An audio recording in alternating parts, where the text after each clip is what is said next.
看到贝勒爷的照片，今天见到真人，更是俊朗非凡呐、来，这次你在上海大出风头了。谈不上，我只是看不惯洋人欺负人罢了。你年纪轻轻，又如此爱国胸襟，也振奋了国人的精神，我真是佩服啊！金先生过誉了。既然我已代表国人出征，定当全力以赴。好，以后啊，你每次比赛我都到场，为你加油。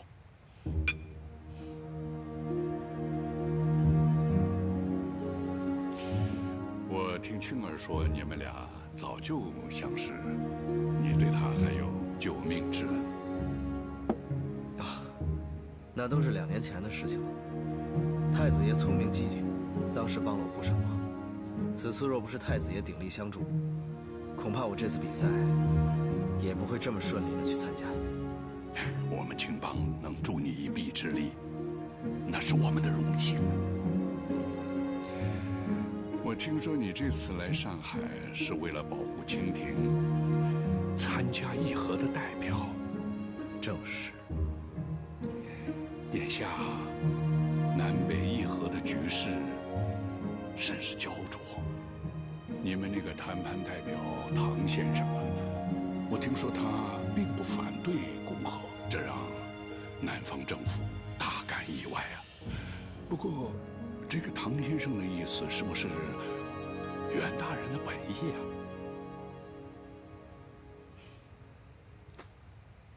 这种事情，我以为金先生会更清楚。本来呢，我还想请教您呢。我，你太高看金某了。您跟新军的关系不是一直都挺好的吗？当年袁大人在小站练兵的时候，那几个营的军火不都是从您这儿提供的吗？很久以前的事情了，其实都生意罢了，一笔归一笔。生意就是人脉，是交情。您觉得袁大人怎么想？袁大人的意思我还真不敢揣度。这次南北能够和谈，不正是袁大人解决了湖北闹事的事情，重新占领了汉口，逼着黎元洪抛出了谈判的橄榄枝吗？是这么个事，但是各种究竟很复杂，我也说不清楚。我只知道起义被镇压了，武汉成立了军政府，它周边的几个省，云南、广西、湖南、四川都纷纷宣布自治。江浙有了联军，各地也都有了都督府。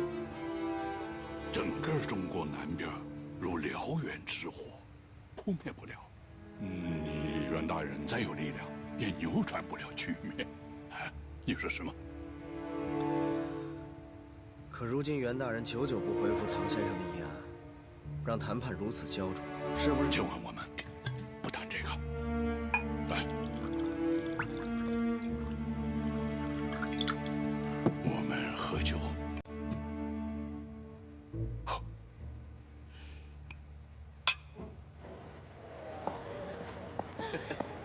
您请。哦，你真漂亮。谢谢。老根呐，你说叫什么事儿啊？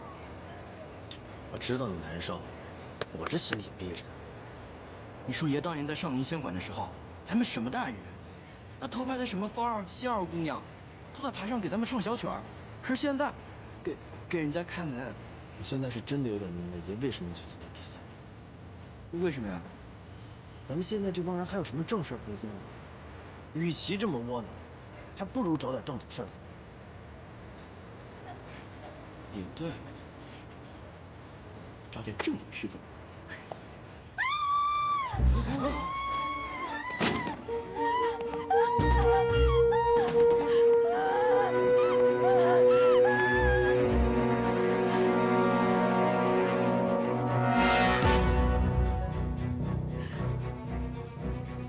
死了！怎么回事啊？不知道。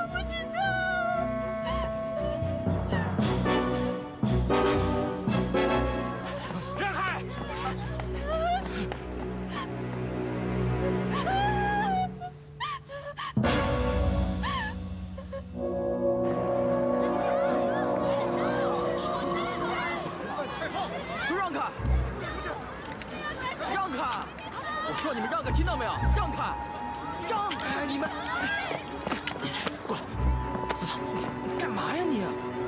你还看不明白吗？这个姓黄的躲在里面不出来，肯定是有什么事儿瞒着咱们。那就更得进去了呀！哎，这里是租界，咱们在这儿没有执法权，难不成硬闯？啊？那你说怎么办？先回去，听话跟我走。明明进去前人都好好的，这人说没就没了，还不让咱们进去。古怪，这人死得太古怪了。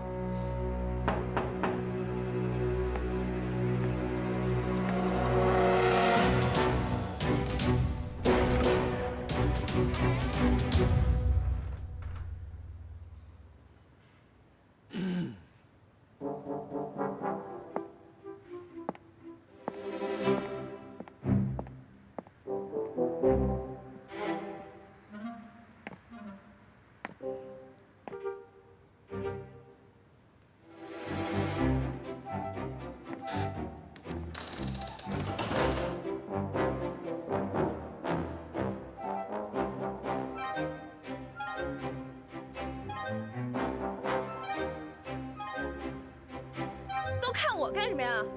继续。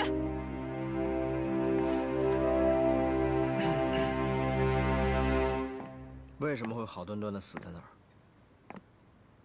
到底什么情况？已经帮你打听过了。遮夜蔷薇是贵族俱乐部，英国人开的。其他地方的官员来上海，都爱去那里寻欢作乐。你们谢大人是死在一个妓女的房间，听说是自然死亡，没什么大不了的。不可能。如果正常的话，黄探长怎么会在第一时间把我们的人赶走，不让我们调查？那里是租界，不让你们查也很正常。你再帮我打听打听呗。该打听的，已经替你们打听过了。不行，就在议和期间发生了这么大的事儿，总得有个说法吧？那要不咱们就把这件事给捅出去，他们必须要给我们一个交代。谢大人可是在妓院死亡的，这事儿闹大了，对朝廷谈判恐怕会不利吧？就算我们要闹，德齐王爷也不会答应。不对啊，太不对了！怎么不对了？人是黄探长带进去的，又是巡捕房来查的，巡捕房这时候不应该避嫌的吗？他是不会承认带谢大人进去的，就算承认了，也毫无意义。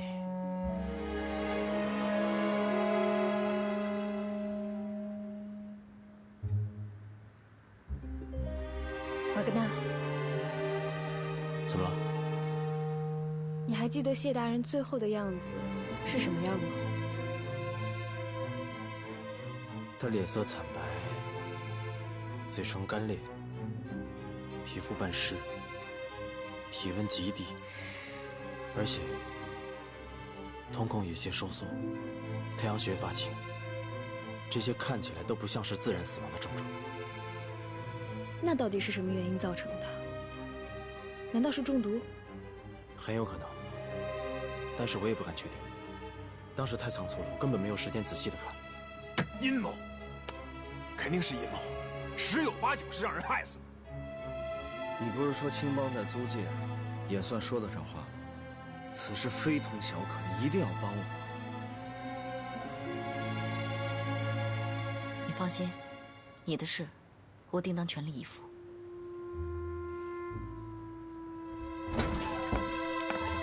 哥，爷，怎么样？怎么样？巡捕房说是自然死亡，但是我觉得这件事情一定有蹊跷。我们现在只能靠自己，找机会解决这个问题了。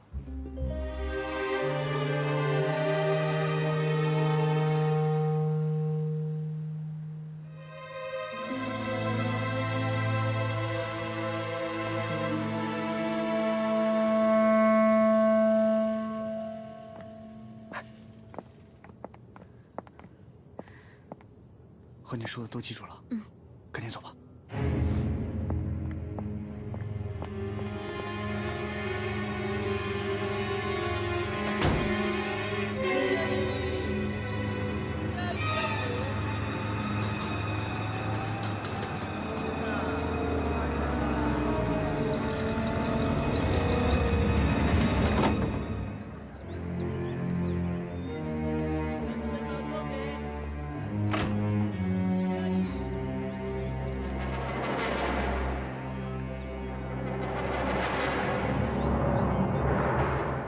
这是谢大人的尸检结果。不，这不可能，这不可能。他确实是兴奋过度，心脏病骤发。心脏病啊？这不可能。他从来没有说过他心脏有毛病，你们这是乱扣帽子。不行，我们要自己调查。德启，对谢大人的死，我深表遗憾。但对于您的请求，恕我万万不能答应。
他确实是心脏病发。尸检报告，他们可以作假呀。而且你仔细想，谢大人平时的样子，根本没有心脏病的迹象。话虽如此，除非咱们找到关键的人证物证，否则已经结案的案子很难再重查。那个涉事的妓女呢？听说被放了。放了？那个妓女一定有问题，这个案子也一定不简单，我们必须把她查出来。怎么查？案发现场。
是不是那个有中国名字的杨姑娘啊？对，你认识她吗？她来这儿才1个月，这每天啊晚出早归的，大家伙儿也都明白她是干什么的。况且她一个洋人，所以我们也不说。那您知道她具体住哪间房吗？里面那个楼梯，你们上2楼，然后第1个房间就是啊。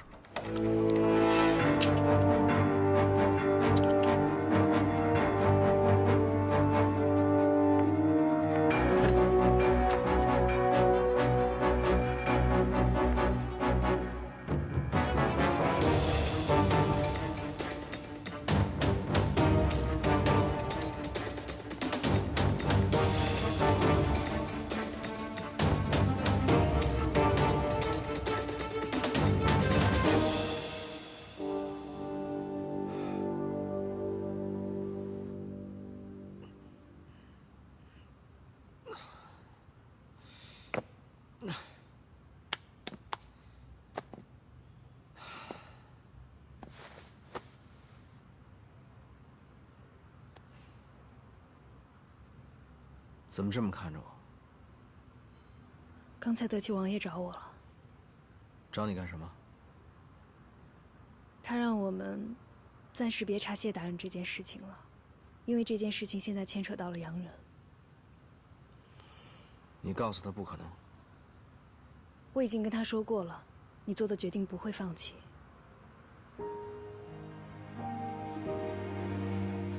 你心里是怎么想的，我还不明白吗？只是德齐王爷这个人你也知道，对于他而言，没有什么比大清的脸面更重要的事情了。我以前也这么认为，我也觉得他是一个真正为大清着想的人。可是现在过了这么多年，他一步步退让，一步步忍气吞声，终于落到了今天这步田地。如今朝廷的代表不明不白地死在租界里，他连查都不敢查。你真的觉得现在这个王朝还有救吗？算了，我不为难你了，当我没说。我当然支持你，只不过你也别让王爷太难堪，毕竟这件事情他也要听上面的旨意。我知道。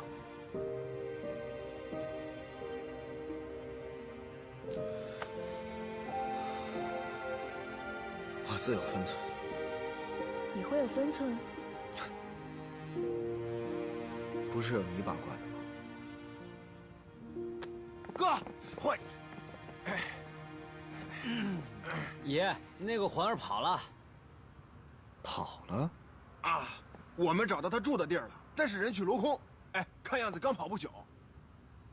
畏罪潜逃？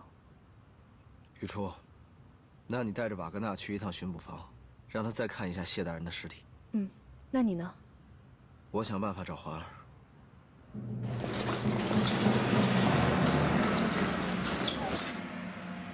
这个是朝廷刚发来的。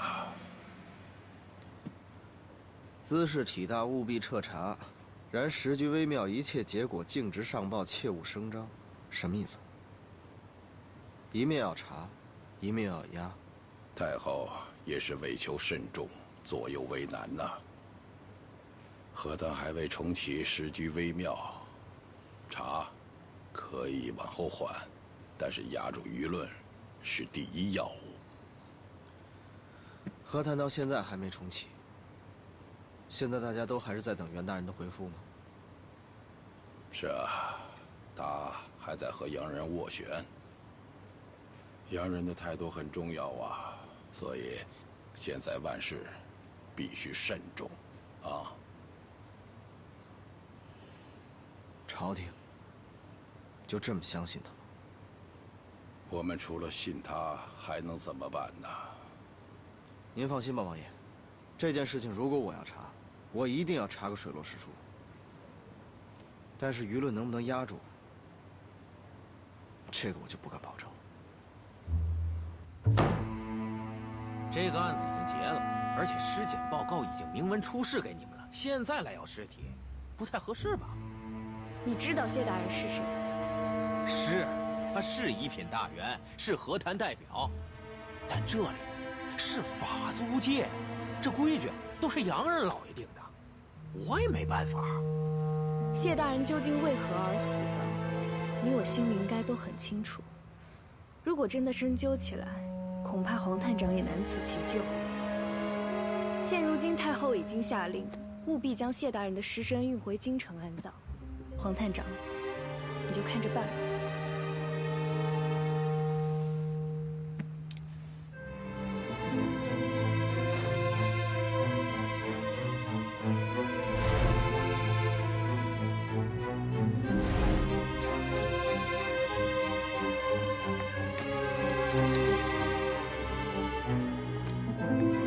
哎，你怎么还拿？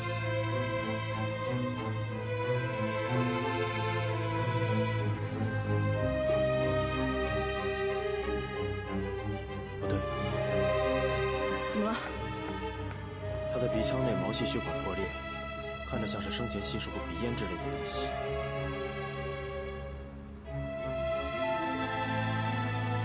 黄探长，这事儿为什么没有写在尸检报告里？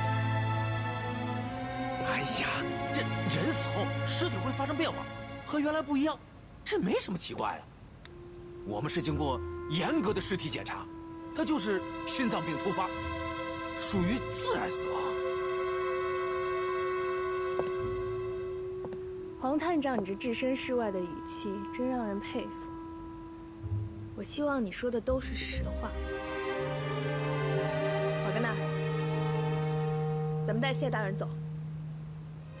好。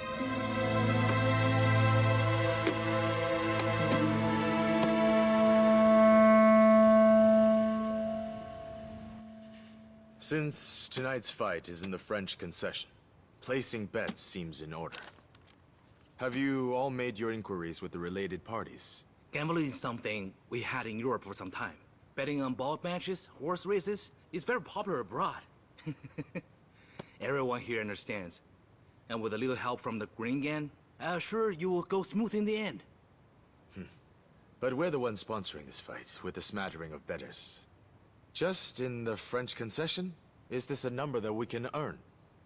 No. You don't see it. There were 8 nations before, and the people didn't care much. Now that we have Chong Li-ming, everything is different. And do you know why is that?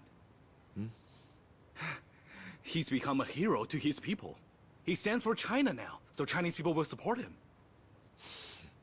That's true. But this Zhou Li-ming is quite remarkable. If he wins 1 match, or even 2, we will be the ones suffering a bigger loss. No. You see, we're only betting on the championship odds. We only need to ensure Chong Li-ming doesn't win the final rounds. The more he wins before that, the better for us. That's very thoughtful. You, boy, have a gifted mind. Thanks, dude. The Green Gang is happy to cooperate with your company for our mutual benefit. How are you going to cooperate? In the French concession, you supply a venue and we'll supply the people. In the Chinese areas, we'll set up more places to take baths and get the city's civilians involved. Civilians? Can they really give us this much money? Never mind how much each contributes. The point is that there are many. The coolies, the rickshaw pullers, the harbor workers will all make bets. And added together, the sum will be massive. Well, let's do this. We will divide the benefits. 70-30. Understood. You're 70, I'm 30.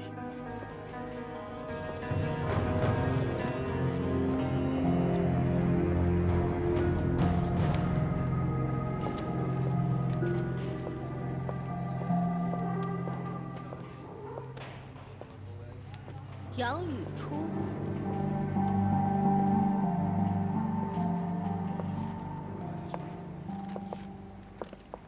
你怎么也来上海了？这儿是我的家，我怎么就不能来了？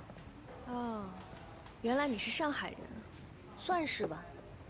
咱们一别也有好几个月了吧？是啊，对我来说只是普普通通的几个月而已，可是对你们而言，这几个月够刻骨铭心的吧？你怎么来巡捕房了？来办点事儿。什么事儿啊？这就不用你操心了。你肯定是为了谢大人的事儿来的吧？按理说呀，这事儿应该压着点儿，如今闹得也太大了，租界上上下下都当笑话听。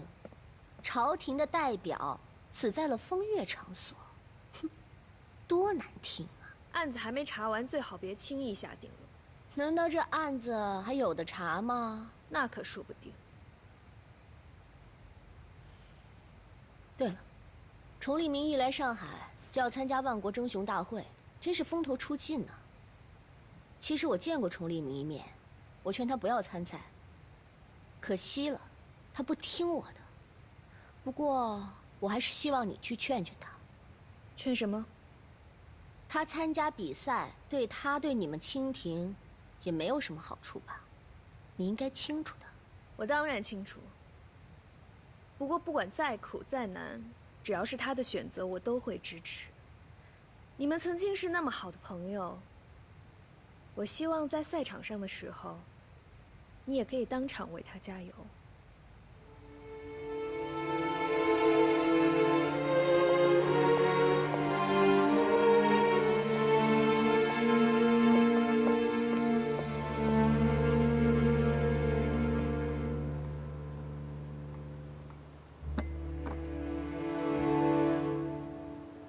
这到底是怎么回事？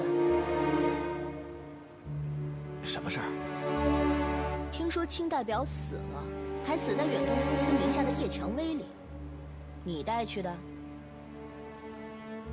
是。这事确实怪我太大意了。我刚看到清廷的人了，他们是冲这事来的。他们一定要把谢大人的尸体运回京城去安葬，我只能答应。不过请您放心，一切都处理好了。这个姓谢的到底是怎么死的？哎，我就实话跟您说了吧，那些叶蔷薇的姑娘，手上她总有一些让人提神的玩意儿，平时啊，让客人吃一点，多赚点小费，别人吃了都没事，谁知道他怎么他吃了妓女的春药就能死？是啊。当时的妓女呢？放了。怎么办事的？牵扯到洋人，比较复杂，咱不能像以前那样吧？不过这事还是要处理得干净点。是。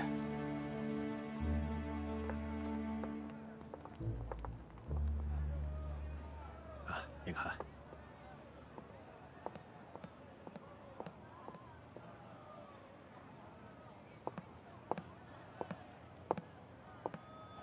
哟，给谁挑钻戒呢？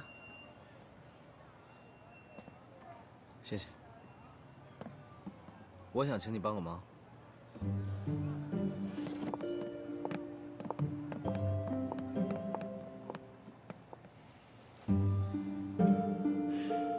我想请你帮我找一个人。谁？叶蔷薇的一个养妓女，环儿。难不成谢大人的死跟他有关？谢大人死的当天，就是他在陪客，把他抓进了巡捕房，再放出来的时候他就失踪了。后来我们又重返案发现场，找到了这个东西。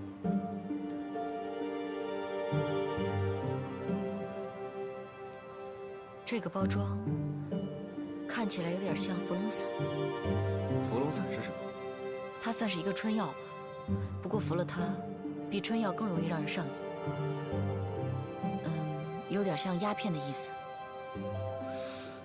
这个东西在上海很流行吗？这个东西也是这几个月才在上海兴起来的。听说各大妓院的妓女都给嫖客暗中服用此物。你们也在调查这件事情？当然，别看现在市面上还少，可是我们青帮有几处烟馆的生意已经受到波及了。这样吧，咱们联手如何？怎么联手？你帮我找到环儿，我帮你搞清楚伏龙散的问题。好，一旦有消息，我马上通知你。还是跟你交流最省事。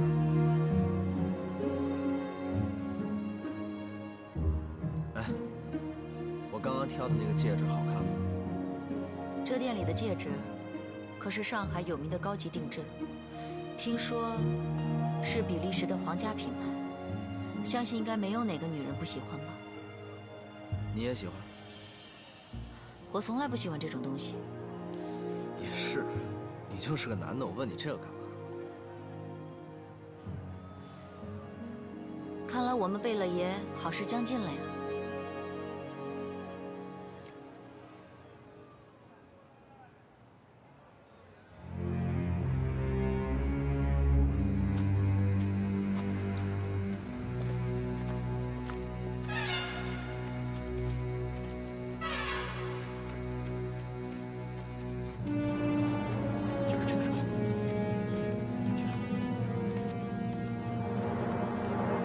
跟你走吧。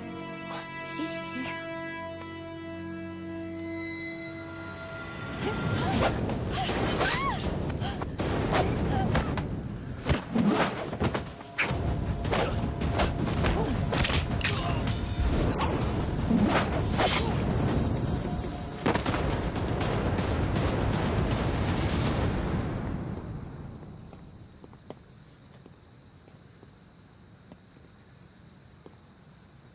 饿了吧？喝点粥吧。你放心，我这里很安全，没有人敢过来。不过你得告诉我，那天晚上究竟发生了什么事？我或许可以帮你。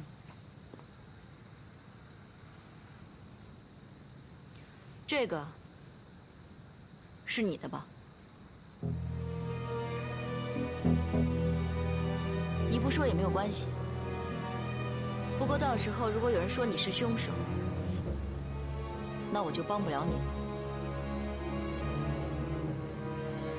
那天晚上，那个人原本好好的，我想着玩大一点，给他吃点伏龙散，能够多赚点钱，就给他试了试。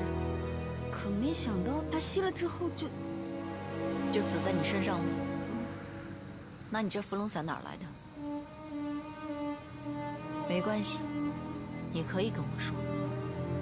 如果我要活的话，我就去外白渡桥东边的第2个路口的石墩下画一道线。第2天下午就有人在那里和我交接，一手交钱，一手交货。到底是什么样的人，非要这么跟你接头？每次都是同一个人吗？是一个叫阿贵的年轻人。就是那次在咖啡厅打电话的那个人。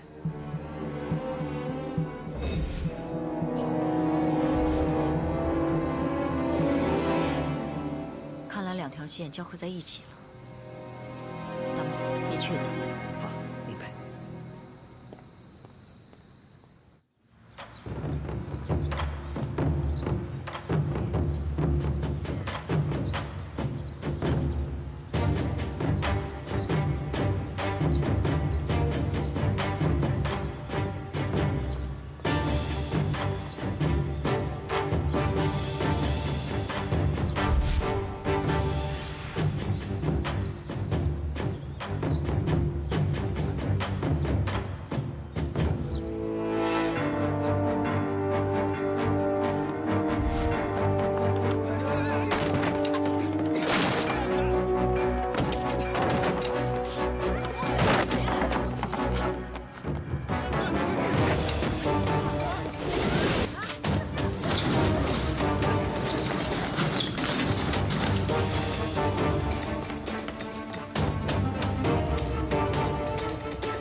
继续。累了，休息会儿。你才练了多久就要歇呀？再练一会儿。歇会儿。你参赛还是我参赛啊？崇立明，我告诉你，这回你要是拿不到冠军，你就别回来见我。哎，我说你这回怎么比我还关心这比赛？都什么时候了还玩？拿着。什么呀？我都替你调查过了，这7个选手，没有1个是等闲之辈。你看看那个大乔，英国职业拳师，已经连续3年在欧洲国际运动会上拿到重量级冠军。还有那个伊万，已在俄国本土的比赛上打死了5个人，他最擅长的就是重拳。这些人都不好对付。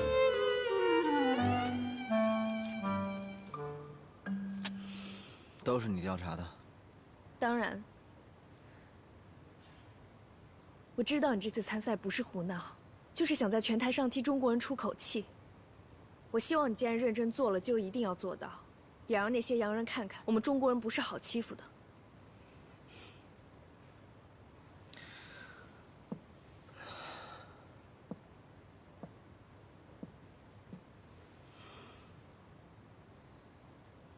放心吧，我说出来的话一定算数，绝对不会让你失望的。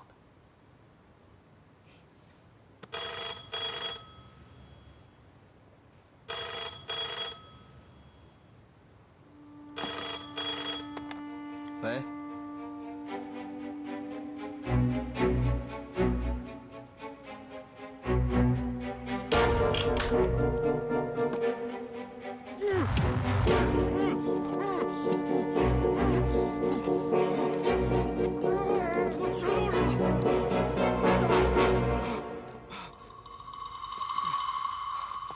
那个加工伏龙伞的地方，就在石沟门太平弄。求求你们放过我，求求你们，求求你们了。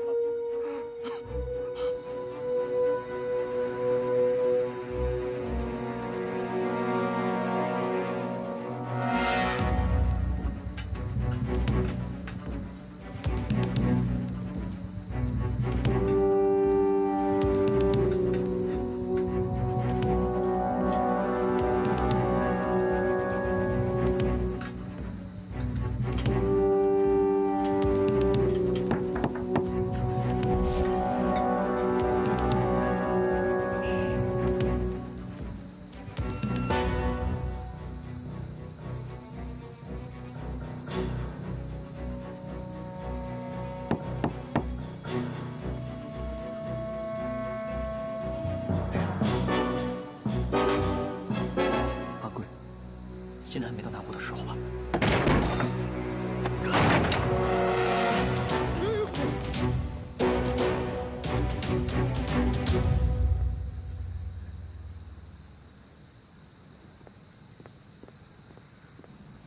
这是什么？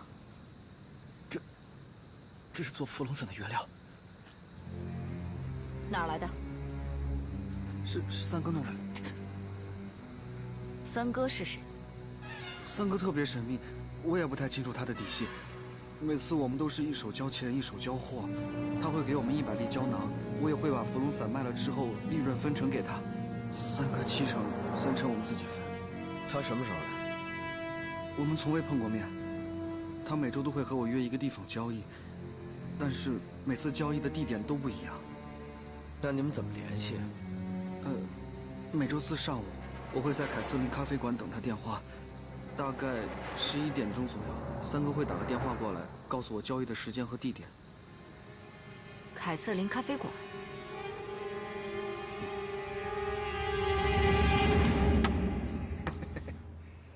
知道我哥这2天跟谁在一块儿了吗？